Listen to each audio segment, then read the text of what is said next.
Connor was asking his father, should we help the car with a flat tire in front?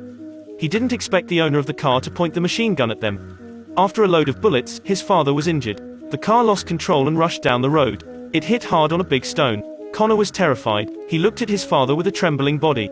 His father looked around. He saw a fallen tree and told Connor to hide under there. He told him, don't make a sound, remember, no matter what you see. Streams lead to rivers and rivers lead to towns. Then, he put a piece of paper into his hand, telling him to expose it on TV. Connor just hid under the tree. Two men drove down the road. They were wondering if the target had escaped. At this time, Owen saw them in the rearview mirror and deliberately stepped on the accelerator, causing the two men to shoot constantly at him. In an instant, Owen was shot with hundreds of bullets. He pressed the accelerator with his last strength. The car dashed down again and fell on the riverbed. Owen knew he couldn't escape, so he created the illusion that both of them died in the car and tempted the two men to shoot at the car. Only in this way, he could strive for a chance for his son.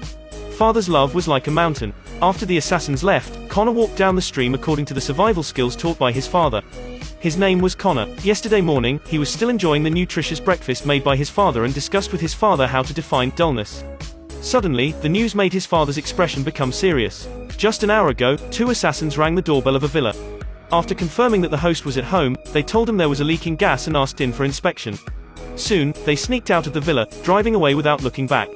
The whole villa was razed to the ground. Owen was terrified because the owner of the villa was no one else but his leader. He was aware of his danger, so on the way to take Connor to school, he suddenly changed his direction. By this time, the killing duo had sneaked into their house. The boss, Arthur, inquired about the news broadcast record and withdrawal record from the computer. He thought they ran away, and inferring from a picture on the wall, he thought they might have gone to the policeman in the picture. It was a pity that this was not a good detective. On the way, Connor was puzzled by his father's emotions. He thought his father had made a mistake. Owen told Connor his worries. The little Connor, besides knowing that his father was an accountant, he knew nothing about his work. Owen said the dead man was his leader on the news. Because they found a very serious tax problem, the number of people involved was too large. There were officials and even government members. He was one of the insiders, so he must be the next one to be killed. They must find someone they trusted and knew well. That man was Connor's uncle, the policeman in a forest hundreds of kilometers away.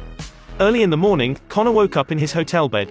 He saw his father writing on a piece of paper. Owen said, "This is for you. But I don't want you to look at it, even at a glance. If you're lucky, you don't have to read it."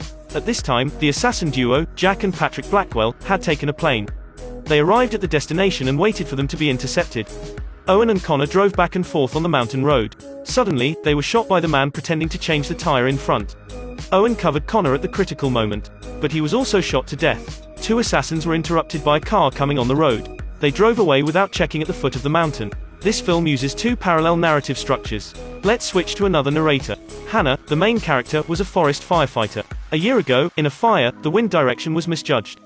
As a result, 3 teenagers were not rescued and died. After that, she fell into a vortex of self-blaming. She often woke up at night and involuntarily entered the dreamland when she was alone during the day. Therefore, she was downgraded to 217 observation tower. At noon, there was a strong wind and black clouds rolled in, hovering over the observation tower, and suddenly there were lightning and thunder. Hannah didn't have time to climb the ladder. She could only grasp the rope and jump down. She fell heavily to the ground. Connor followed his father's urgent survival skills, walking along the stream. When he saw Hannah cleaning her wound by the river, he just ran away. Instinctively, Hannah caught up, asking Connor about the blood. But she couldn't gain trust until she showed her identity. She was kicked away by Connor.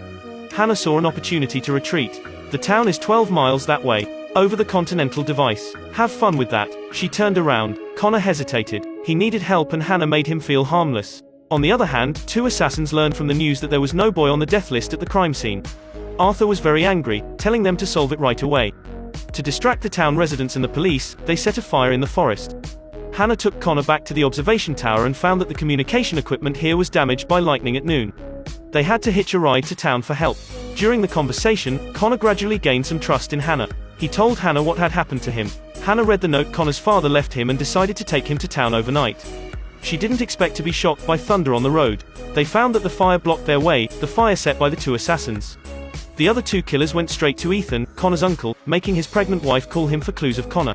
But his wife was not a normal woman. She not only sent a distress signal but also escaped successfully. Ethan learned about the accident in his house.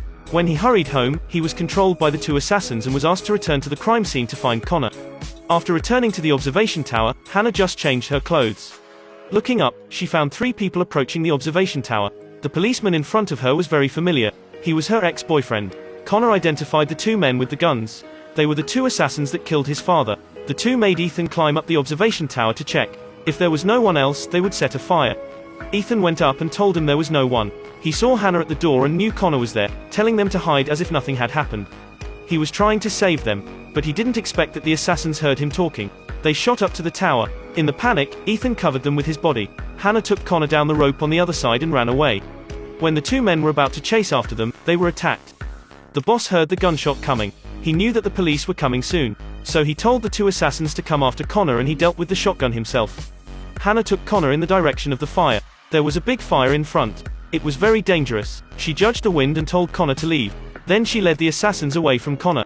Hannah only had one sharp axe, avoiding the assassin's bullets to find a chance to attack. After a few rounds, Hannah was knocked to the ground. At the critical moment, Connor appeared and attracted the assassin's attention. Hannah took the opportunity to cut him off. One shot, two shots, finally, she left him in the fire. Connor could have left under Hannah's cover, but he went back at the last minute. He chose to stand up bravely, even though he was still afraid. The fire was close to them. Hannah ran all the way with Connor, racing against time, racing against the fire. At the critical moment, they jumped into the river. Hannah taught Connor to hold his breath underwater and breathe on the water. They did it over and over again. Who knows how long they lasted. Until the fire burned down the trees on both sides, Hannah woke up from the water with Connor sleeping in her arms. He was too tired. The two who had just experienced a dangerous adventure were finally rescued. Hannah called the reporter. Connor would be interviewed soon to help his father fulfill his wish. But he didn't know how to start his next life. My sweet followers, you can watch the film. That's all for today. I'm Harry. I'll see you next time.